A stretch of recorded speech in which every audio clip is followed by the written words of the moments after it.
Halo teman-teman semua, perkenalkan nama saya Floren Mas Paitela.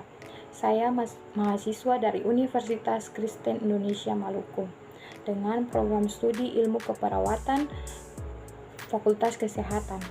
Di sini saya akan menjelaskan terkait dengan apa itu diabetes mellitus dan patofisiologi dari diabetes mellitus. Jadi yang pertama kita akan bahas terkait dengan apa itu diabetes mellitus. Jadi diabetes mellitus adalah suatu kumpulan gejala yang timbul pada seseorang yang disebabkan karena adanya peningkatan kadar gula atau glukosa darah akibat kekurangan insulin baik absolut maupun relatif. Ya, jadi yang kedua ini kita akan berbicara terkait dengan patofisiologi diabetes mellitus. Ya, jadi penyakit diabetes mellitus terjadi akibat berbagai faktor. Di antaranya virus hepatitis B yang menyerang hati dan merusak kelenjar pankreas terutama sel beta. Kemudian terjadi gangguan produksi insulin. Insulin bekerja merubah glukosa dalam darah menjadi energi atau tenaga yang digunakan oleh sel, juga ikut mengatur metabolisme lemak dan protein dalam tubuh manusia.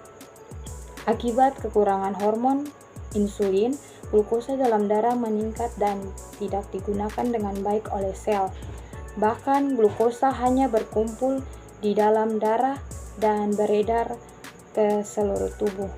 Akibat naiknya kadar gula darah, penderita mengalami kelebihan gula dalam darah yang harus dikeluarkan melalui urin. Glukosa merupakan zat yang bersifat hipertonik sehingga menyerap cairan tubuh, terutama cairan ekstraseluler yang kemudian dikeluarkan melalui ginjal. Jika konsentrasi glukosa dalam darah cukup tinggi, ginjal tidak dapat menyerap kembali semua glukosa yang tersaring keluar. Akibatnya glukosa tersebut muncul dalam urin atau glukosuria. Ketika glukosa yang berlebihan diekskresikan ke dalam urin, ekskresi ini akan disertai pengeluaran cairan dan elektrolit yang berlebihan. Kemudian ini dinamakan diuresis osmotik, sehingga akibat dari kehilangan cairan yang berlebihan, pasien akan mengalami peningkatan dalam berkemih atau poliuria dan rasa haus. Kemudian defisiensi insulin akan juga mengganggu metabolisme protein dan lemak yang menyebabkan penurunan berat badan. Pasien dapat mengalami peningkatan selera makan atau polifagia akibat menurunnya simpanan kalori. Gejala lain mencakup kelelahan dan kelemahan. Kondisi fisik yang terganggu ialah lesu dan sering mengantuk.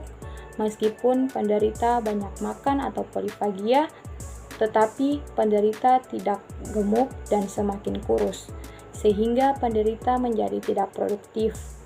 Diabetes mellitus mengakibatkan perubahan-perubahan seperti diabetik neuropati, diabetik retinopati, diabetik nefropati, dan gangguan fungsi imunitas tubuh.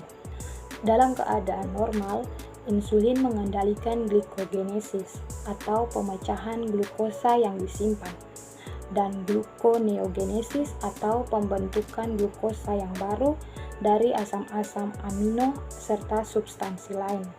Namun, pada penderita defisiensi insulin, proses ini akan terjadi tanpa hambatan dan lebih lanjut turut menimbulkan hiperglikemia. Di samping itu, akan terjadi pemecahan lemak yang mengakibatkan peningkatan produksi badan keton yang merupakan produk samping pemecahan lemak. Badan keton merupakan asam yang mengganggu keseimbangan asam basa tubuh. Apabila jumlahnya berlebihan, kondisi ini menyebabkan penanganan yang lebih serius jika tidak dicegah dengan baik.